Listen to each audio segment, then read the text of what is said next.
Okay, some historical influences on the study of cognition. Consider empiricism. The idea behind that is that knowledge comes from one's own experience, including the association of ideas together. So, my knowledge of George Washington relies on experience. Uh, and I would associate what I know of George Washington with the rumor or the myth, or maybe it has some kernel of truth to it, that he had wooden teeth.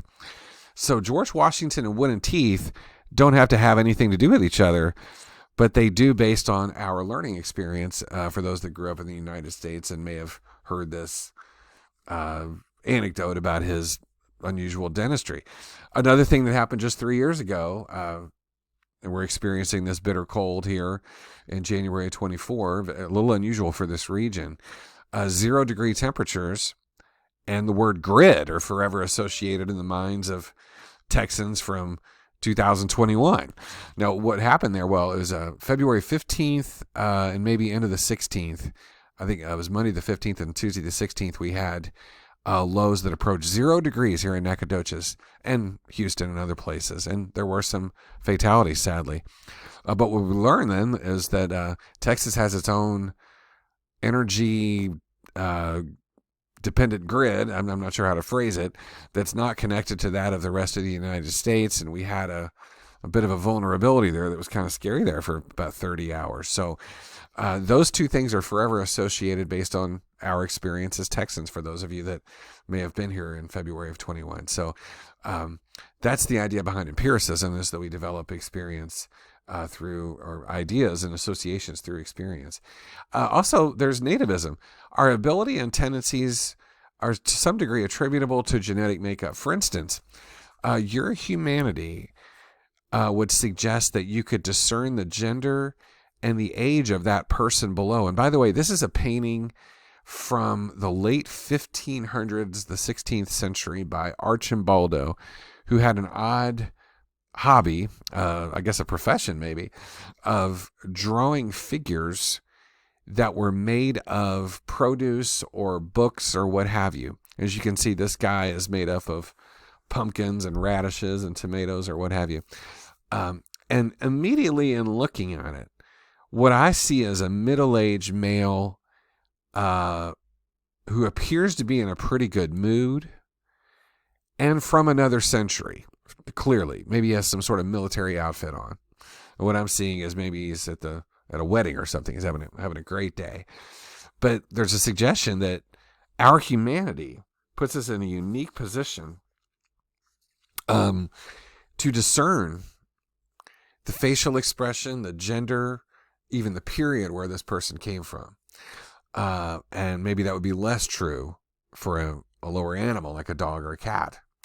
So there are other things that are sort of nativist, but we'd like to think, as infants have shown, that we're sort of pre-programmed to see faces, particularly just based on being human.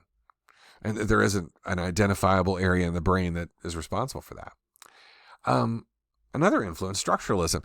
This really goes back to the history of psychology. For those of you that are psych majors that will take a class on history and systems, this will be one of the earliest conversations you'll have in this semester.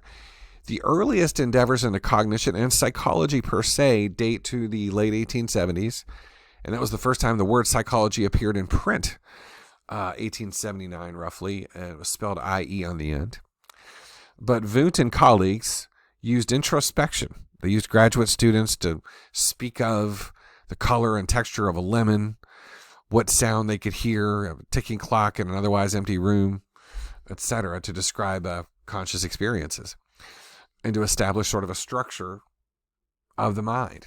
And this persisted for a good while. This sort of endeavor, along with functionalism, lasted until about 1810 or so. But these were the first psychology laboratories in Leipzig, Germany, and surrounding places that were of import.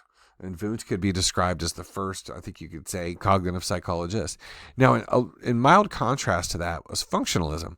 William James, another functionalist, when James was American, endeavored to know why the mind works as it does. He was especially interested in habits and fixed patterns. They were less interested in the structure more than, and were more interested in the function, as the word suggests, but they were really interested in to know why that we perceive things as we do. And here's if you'll indulge, I'm going to read this paragraph. Functionalists drew heavily on Darwinian evolutionary theory, and we all know Charles Darwin, and tried to extend biological conceptions of adaptation to psychological phenomena. Structuralists and functionalists differed in their methods and their focus. The structuralists were convinced that the proper setting for experimental psychology was the lab, where experimental stimuli could be stripped of their everyday meanings to determine the true nature of mind, whereas functionalists disagreed sharply, attempting to study mental phenomena in real-life situations. So, some separation there, but truth be told, both of those things, these schools of thought, if you will, were relegated to the periphery in favor of behaviorism later.